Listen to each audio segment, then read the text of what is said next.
buongiorno. Oggi vi preannuncio una giornata piuttosto complicata, è partita già malissimo fra parcheggi e collegamenti con difficoltà.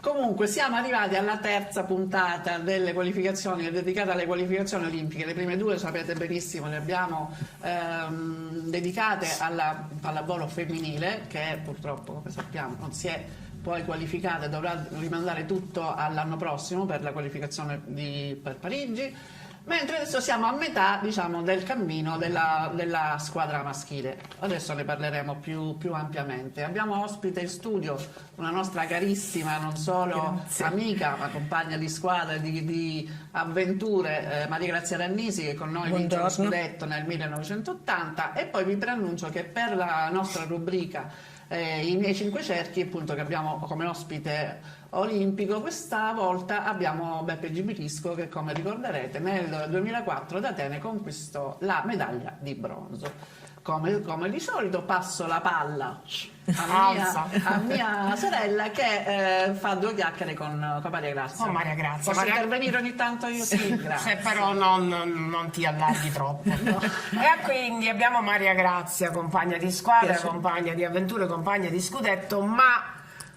avversaria terribile,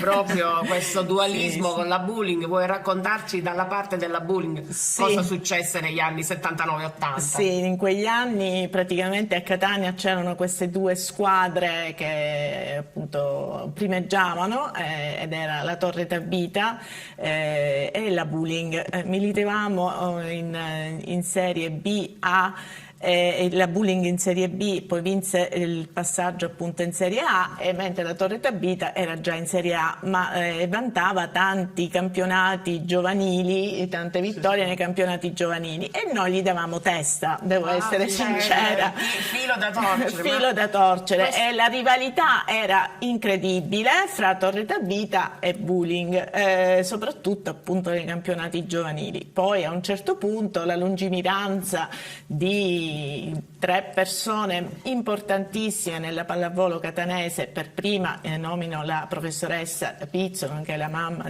delle qui presenti, il presidente della società della mia squadra Bulling, che era Pippo Suriano, e l'allenatore sempre del Bulling, Paolo Reale, si misero insomma d'accordo per riuscire a formulare una squadra di Serie A che facesse un campionato di alto livello di Serie A1, in cui c'erano chiaramente le giocatrici più... ci siamo fuse. Sì, ci siamo fuse. Ci siamo fuse dell'unione che fa la forza, infatti. Quello fu veramente, io lo ritengo che fu un momento magico della pallavolo catanese, un momento in cui veramente l'espressione al femminile della pallavolo diede proprio una spinta notevolissima ad un campionato superlativo. E non so, questo è il risultato che noi abbiamo ottenuto, indimenticabile,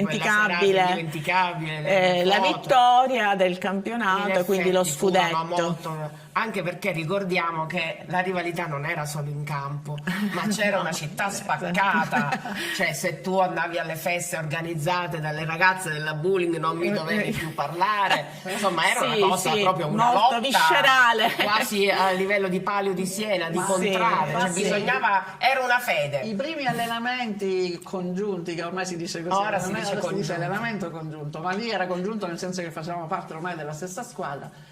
Facevamo fatica anche a parlarci, cioè noi facevamo le nostre cose, la mamma dava gli esercizi, c'era Paolo, ma fra noi non c'era assolutamente nessun tipo di comunicazione. Poi non so come, poi a poco in effetti ci siamo trovate, ci siamo capite. Ma io ritengo che poi l'agonismo e la nostra educazione sportiva alla fine ha prevalso, l'agonismo positivo ha prevalso, perché abbiamo capito che solo potendo lavorare bene insieme, soprattutto in campo, soprattutto in campo, quella rivalità si tramutava poi in effetti a un crescendo di voler fare sempre meglio rispetto a un'altra, non so, rispetto a un attaccante, rispetto a un'alzatrice, che però era impossibile perché noi come alzatrice avevamo Tiziana che era il massimo e poi Donatella altrettanto brava, però insomma c'era questa rivalità competitiva. Ecco. Secondo me questa cosa dovrebbe essere studiata, nel senso che ora tutti dicono le donne hanno questa rivalità, la prima donna, la cosa, no, in effetti 40 e passa anni fa ci siamo unite, e questo credo che veramente alla fine sia stato l'ennesimo insegnamento di mia mamma, che lei diceva vabbè, dobbiamo giocare a pallavolo, non dobbiamo necessariamente ma poi fare al contrario, e invece poi ci troviamo ancora dopo 40 anni perché noi in realtà con le ragazze della Bulling, lei, Maddalena Pennisi, Enza Carchiolo e qualcun altro, voi tre, il blocco fu quello. In realtà abbiamo giocato solo 2 anni, no? Sì, in fondo sì, solo devo poco. dire che il legame che si è creato è assolutamente paragonabile a quello che c'è con le altre, diciamo, storiche, come posso dire Pina Ferlito, Letizia Billotta, eccetera. Quindi assolutamente. È veramente stato un insieme di cose che comunque permane ancora adesso. Ma io ritengo che la bella esperienza che abbiamo fatto insieme, sia a livello nazionale e anche a livello internazionale, abbiamo anche giocato delle partite molto forti, dove c'era veramente la migliore pallavolo, diciamo pure europea di quel momento, ci ha resi così unite, ecco, questo sì. Ma poi le trasferte, Israele, Cecoslovacchia, insomma, Olanda, era una festa e una gioia, un grosso piacere, è un piacere ancora ritrovarsi. Ma tu mi pare che come allenatrice hai avuto qualche buon risultato? No, solo di recente, io non sono mai stata un'allenatrice, solo di recente ho insegnato al liceo Galileo Galilei e durante lo scorso anno ho portato avanti questo gruppo di ragazzini, di ragazzi che si stanno formando bene pallavolisticamente, e siamo riusciti a superare tutte le varie fasi del circuito del campionato studentesco fino alla fase nazionale, che è stata finita proprio il 16 di settembre, dove siamo arrivati 12esimi, ma dove veramente i ragazzi hanno espresso il meglio di loro, insomma, di se stessi, delle loro potenzialità, anche se potevano fare leggermente di più, ma si sa, queste cose sono molto emozionali anche, e poi veramente abbiamo vissuto un momento bellissimo di bella gioventù e anche di futuri giocatori che si stanno avviando verso una pallavolo di alto livello. E ora quindi sei veramente una pensionata, sì, ma poi come passi il tuo tempo ce lo dirai fra poco. Adesso abbiamo rubato tanto spazio, in effetti anche affettivamente parlando, diciamo che il nostro personaggio ci prende, e quindi abbiamo un po' trascurato, diciamo, il tema, quello principale, che sono le qualificazioni olimpiche. Ma anche perché siamo un po' tristi. Siamo nella fase, siamo proprio a metà. Oggi l'Italia dopo ieri ha avuto una giornata di riposo, però ve ne parliamo dopo, perché adesso abbiamo la rubrica i miei 5 cerchi, e però la chiusura la facciamo tutta sulle qualificazioni olimpiche, promesso.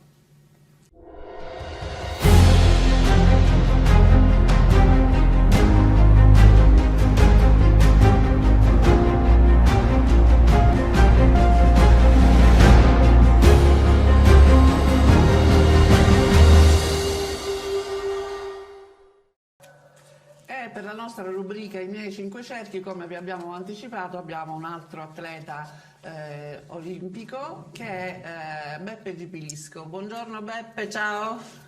Ciao, buongiorno a voi. Grazie. Ciao. Quindi, per parlare di Olimpiadi, chi meglio di te che le ha fatte e che ha vinto anche una medaglia, lo ricordiamo, nel 2004 ad Atene. Puoi raccontarci un attimino questa tua esperienza? Come la ricordi, come l'hai vissuta? La mia esperienza con le Olimpiadi inizia a Sydney nel 2000, poi 2004, poi Pechino nel 2008. Purtroppo non sono riuscito a partecipare per un infortunio a Londra, però insomma dai, mi sono divertito. È chiaro che l'evento olimpico è un evento clou nella carriera di un atleta. Tutti gli atleti ambiscono a partecipare, a essere protagonisti all'Olimpiade. Fortunatamente io insomma in qualche modo ho partecipato e sono stato insomma un po' protagonista. Beh, in qualche modo. Le Olimpiadi hanno un'atmosfera particolare, è difficile descrivere e attribuire degli aggettivi a quell'atmosfera lì, bisogna viverla per rendersi conto di che cosa parliamo. Atene per me è stato, diciamo, come dire, la ciliegina sulla torta, perché arrivai lì da infortunato e nonostante l'infortunio riuscii ad arrampicarmi una medaglia di bronzo e insomma fu per me una grande soddisfazione, perché insomma in tanti mi davano, come dire, per un atleta che semplicemente partecipava a quelle Olimpiadi lì, e invece il buon e candido Cannavò, nostro conterraneo, e fu scritto anche nel libro dell'annuario della Gazzetta dello Sport dell'Olimpiade appunto del 2004, lui disse in sala stampa, disse: quel ragazzo lì ha il sangue che bolle, vedrete cosa farà oggi. E noi eravamo davanti alla TV a guardare. Abbiamo questa caratteristica, e quindi insomma quando poi fai quello che fai lo fai con grandissima passione, insomma le cose ti riescono bene. Certo, tu venivi dal campionato mondiale del 2003, se non sbaglio, avevi vinto l'anno prima. Sì, avevo vinto l'anno prima ai mondiali a Parigi, a maggio del 2004 mi infortunai a un ginocchio, ebbi un problema, nonostante quell'infortunio, insomma, mi sono allenato poco, però mi portavo via tutto l'allenamento che era stato fatto negli anni precedenti senza infortuni, e quindi insomma sono riuscito un po' a sopperire la mancanza dell'allenamento da maggio ad agosto Senti, qual è l'avversario che ricordi più temibile, cioè quello che ti ha dato più del filo da torcere durante tutta la tua carriera, se c'è? Ma sai, non c'è un avversario, alla fine il gruppo del salto con l'asta è stato sempre un gruppo molto affiatato, nel senso che all'interno dell'arena olimpica, mondiale, europea, eccetera, ci siamo sempre scornati, però poi c'è stato sempre un terzo tempo. La sera ci ritrovavamo tutti insieme a bere una birra piuttosto che a parlare del più e del meno, quindi alla fine insomma non c'è stato un avversario in particolar modo, sono stati tutti ragazzi di grandissimo spessore, di grandissimo valore, con i quali ancora oggi mi sento, ricordo con grande, perché condividiamo la stessa passione, la passione del volo. Con Bionotto mi sento spesso, con Richard Spiegelburg, con Burgess, l'australiano, insomma ci sono tanti ragazzi con i quali ancora mi sento, e anche questo è il bello dello sport. Senti, come mai se hai scelto di fare salto con l'asta, cioè qui in Sicilia, voglio dire, sempre è una specialità molto particolare, quindi come ti sei trovato a decidere di fare questa? Ma io sostanzialmente mi definisco figlio dei giochi della gioventù. Come no? Anche noi! Anche noi. No, mi trovavo qui al campo scuola Pippo di Natale, facevo i giochi della gioventù, sì. e sostanzialmente quella mattina facevo il salto in lungo per la scuola, eccetera, e quella mattina c'erano dei ragazzi che saltavano, non so, 3 metri, 3 metri e mezzo, e piegavano quest'asta e venivano proiettati per aria. E la monotonia, diciamo, un po' così del salto in lungo mi ha portato a sedermi su un muretto, e quella mattina c'era il mio... colui che poi è stato il mio maestro di sport, ma soprattutto di vita, il signor Lentini, si avvicinò, mi chiese, io ero un bambino, avevo forse 11 anni, qualcosa del genere, e mi chiese che cosa stavo facendo, eccetera. Io con molta timidezza dissi: sono qua, devo fare i giochi della gioventù, il salto in lungo, questo e quello, e mi disse: ma vuoi provare il salto con l'asta? Non mi pareva vero, e da lì così per caso è iniziata la mia avventura. Quindi ti sei innamorato perdutamente di questa cosa. Quindi, ma ora so che tu sei appassionato, l'avevi accennato poco fa, di volo, fai anche paracadutismo se non sbaglio? Sì. E quindi ha un po' a che fare con il volo, cioè sempre c'è questo collegamento. A te piace stare per aria, a quanto pare? Sì, sostanzialmente sì, mi piace stare per aria. Ho iniziato a stare per aria a 11 anni col salto con l'asta e continuo ancora tutt'oggi pilotando aerei, deltaplani, lanciandomi col paracadute, insomma tutto ciò, quegli sport, come dire, adrenalinici fanno parte della mia vita. C'è una cosa stranissima che ho letto appunto in questi giorni, perché ho cercato di documentarmi un attimo, di questa tua passione anche per il bob, che non c'entra proprio niente col salto con l'asta. Come ti sei trovato a fare questo? Sì, è stata praticamente una parentesi della mia vita. a fine carriera mi proposero di andare a spingere il bob, di fare il frenatore. È stata come dire, una parte della mia vita molto formativa, perché sai, alzarsi alle 4 del mattino, preparare i bob, c'è tutta una preparazione dietro, non è pronti via, metti il bob in pista e parti. Immagino. Devi sistemare i pattini, quindi passi tutto il pomeriggio a lisciare sti pattini, insomma c'è tutto un lavoro dietro, poi lo devi mettere al calduccio il bob. Noi parliamo che il bob si pratica in zone dove quando ti va bene stai a -10. Fare riscaldamento la mattina, quindi porti sti bob lì in pista, li scarichi, li prepari, eccetera. Poi fai riscaldamento a -10 per strada, perché non ci sono dei luoghi al coperto dove potersi riscaldare, quindi in mezzo alla neve, eccetera. Insomma, molto formativa, molto bella come esperienza. Ho fatto un paio di gare di Coppa del Mondo, poi insomma ho lasciato. E so anche che un altro sport ti ha folgorato, il ciclismo. Non accenno a questa parentesi? Sì, il ciclismo l'ho praticato anche durante le fasi di preparazione insomma, quando ero atleta, quando saltavo. L'ho integrato nel programma di allenamento e devo dire che mi ha dato tanto. Ogni tanto ci ritroviamo con Nibali, con Moser, ci siamo ritrovati ultimamente a Milazzo a fare una sgambata così insieme per ricordare il nostro amico Peppino Lucchesi, milazzese, innamorato pazzo del ciclismo. Insomma, il ciclismo ha il suo fascino, sì, sia ciclismo su strada che mountain bike. Io lo amo il ciclismo, guarda, per un Giro d'Italia per me non esiste nient'altro, il Giro d'Italia e Tour de France.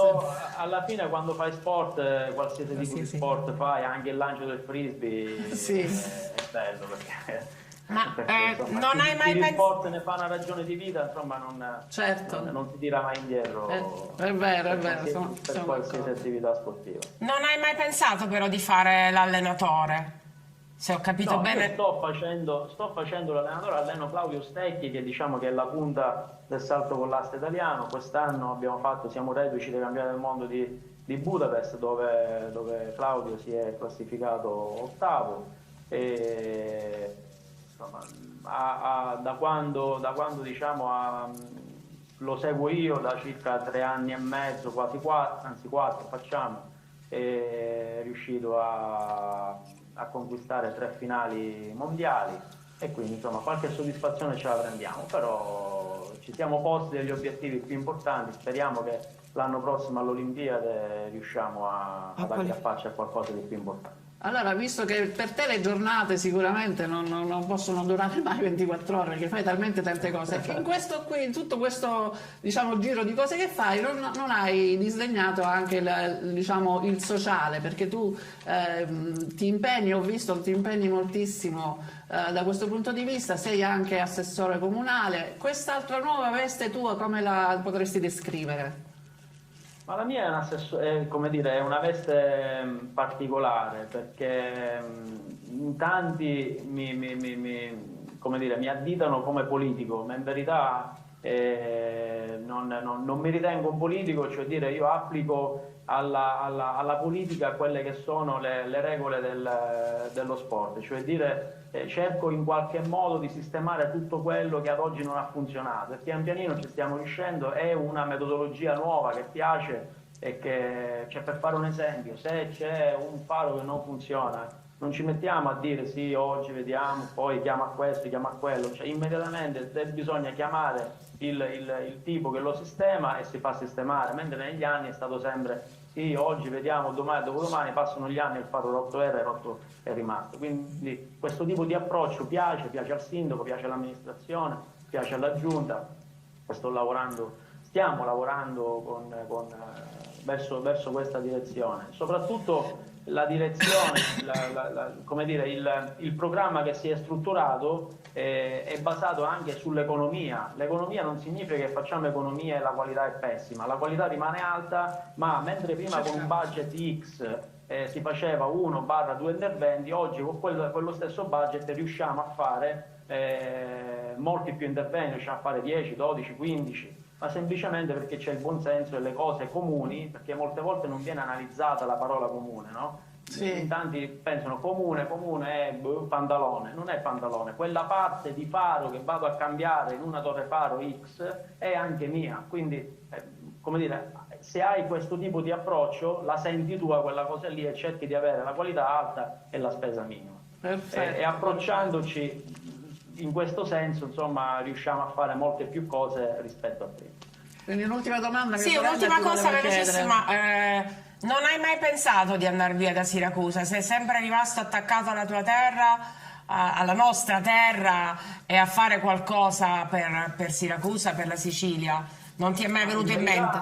In verità io a 16 anni sono purtroppo, e sottolineo purtroppo, sono dovuto andare via, perché a 16 anni mi sono fatto la valigia e sono andato a vivere per circa 21 anni a Formia, dove esiste un centro di preparazione olimpica. Certo. Poi nel 2016 ho deciso di tornare a Siracusa perché la mia ambizione è quella di non far trovare nella mia stessa condizione, cioè dire io sedicenne nella condizione di dovermi fare le valigie e andare via, Certo. gli altri ragazzi, i ragazzi del futuro. Tant'è che proprio la prossima settimana, sono 2 anni che lavoro a un progetto di un pala indoor qui in Sicilia, e lo costruiremo, già è finanziato con i fondi del PNRR, parte dei fondi anche del credito sportivo. La prossima settimana firmeremo il contratto con l'azienda che si è occupata, che si è aggiudicata la gara di appalto, firmiamo il contratto e l'altra settimana ancora inizieranno i lavori. Quindi Benissimo, con questa bella notizia.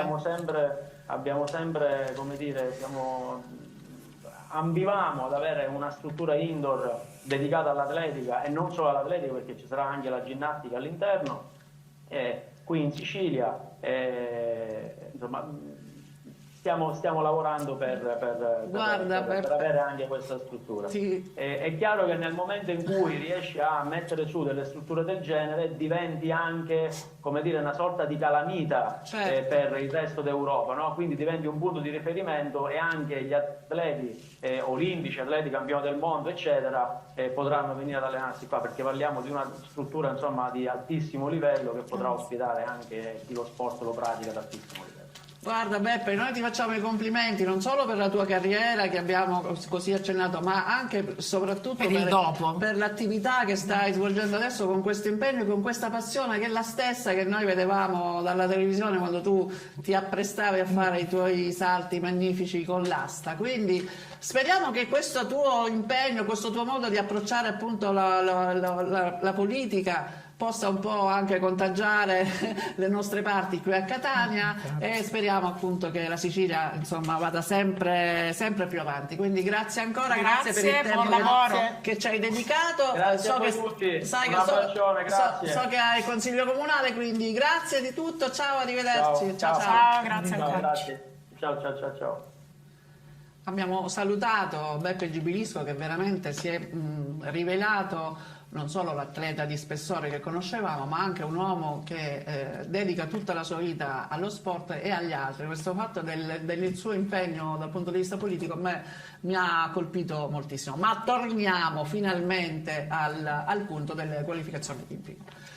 Diciamo che il cammino dell'Italia si è un po' complicato dopo la partita dell'altro ieri con la Germania, quindi le prime 3 partite facili, va bene, Qatar, Ucraina e Repubblica Ceca, se non sbaglio, quindi tutto andava liscio, e fino a quando appunto l'altro ieri questa partita con la Germania, che veniva dal giorno precedente da una vittoria clamorosa contro il Brasile.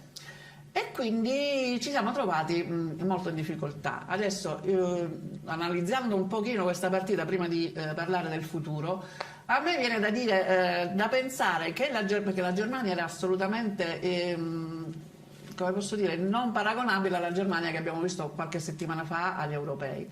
Probabilmente loro, come scelta federale o dell'allenatore, avranno puntato tutta la loro stagione su questa qualificazione olimpica, cioè dando per scontato che all'europeo non avrebbero potuto fare più di tanto. Lo hanno sfruttato come elemento e come mantenere, diciamo, caldi gli atleti più importanti. Primo fra tutti questo Grosnier, questo 38enne che ha trascinato la sua squadra contro l'Italia. uno spettacolo di giocatore, anche se fisicamente non ha un physique du role, Beh, cioè è nel una senso, specie di boscaiolo. una specie di boscaiolo che però Ieri ha veramente fatto 31 punti. 31 punti. Perché comunque questa Prego. cosa me l'hai rubata perché lo avevo detta io, Sì. quindi tu siccome parti prima e io poi non ho che cosa dire, ma tu hai sempre in ragione. effetti la Germania, cioè agli europei lui credo neanche ha giocato, Sì, però la abbiamo formazione anche- completamente, secondo me si sono nascosti assolutamente, non c'erano i due centrali, veramente hanno mirato alla qualificazione olimpica perché credo che mancassero da 2 o 3 edizioni. Sì, da 12 anni mi pare che Sì, abbia sì, detto mi Zorzi detto durante lui. la E la poi secondo me telecronaca. dall'altra parte io credo che L'Italia? l'Italia sia veramente spompata. Spremuti. Sì, spremuti come dei limoni, cioè sti ragazzi vanno avanti dal 21 senza nessuna Dal 21 sospensione. dall'anno del 2021. Sì, dal 2021 europei, mondiali, campionato, il 22 ricomincia il campionato, cioè poi devono fare, se per caso non si dovessero qualificare, la VNL. Cioè, come ci arriviamo a Parigi? Sulle ginocchia, secondo me. Il grosso problema è questo, proprio non sono freschi. Io ho visto un po', sì, se poi entriamo nel dettaglio, un po' fare fatica a essere al suo livello Giannelli, e quindi sai quando manca, come dico sempre, quando manca un po' il palleggio, quando manca la regia, tutta la squadra ne risente. Non voglio dare la colpa a lui assolutamente, c'era anche Micheletto molto stanco, abbiamo visto la via sottotono, quindi ora c'è stato un giorno di riposo, oggi si gioca contro l'Iran e poi la qualificazione a questo punto si giocherà fra Brasile e Cuba, perché diamo per scontato ormai che la Germania sia al primo posto. Come sapete, abbiamo detto, ne passano 2 su queste 8 squadre, quindi la Germania ormai ha le ultime 3 partite che sono dovrebbero essere quantomeno tranquille, quindi primo posto già occupato. Il secondo se lo giocano appunto Brasile, Cuba e Italia.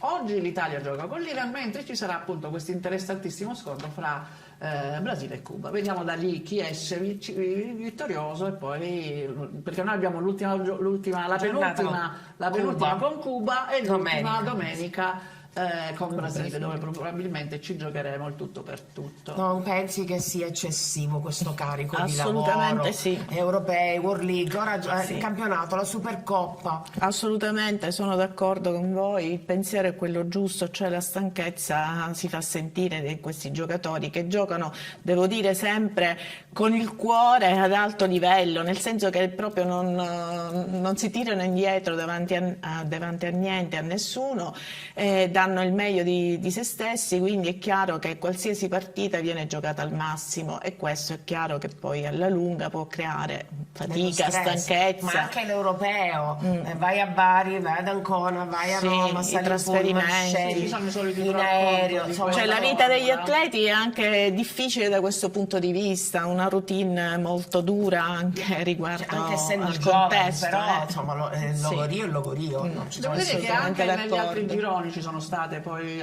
dei risultati abbastanza fuori dal previsto. Per esempio la Bologna, che è appena uscito dal campionato europeo vittoriosa, ha stentato moltissimo e ha rischiato di perdere con il Belgio, ha fatto un 3-2, il Belgio ha avuto anche il match ball 24-23, poi un colpo di reni favoloso, poi hanno recuperato. Per dire che anche la Bologna sicuramente avrà avuto ma secondo me è lo stesso problema, secondo me È il il problema problema un po' di tutte è per quelle tutti. grandi squadre. Giocano troppo, sono troppo stanchi, troppo Anche spremuti. un altro risultato, per esempio l'Olanda, che noi abbiamo visto spettacolare contro l'Italia, ha perso col Canada, cioè assurdo, nonostante Mimir, nonostante tutto, hanno perso 3-2. Questi sono per dare un'occhiata anche agli altri gironi, che sono anche loro, diciamo, non stanno mantenendo, diciamo, le aspettative, nel senso che squadre, diciamo, di seconda fascia sono riuscite a fare risultati lusinghieri.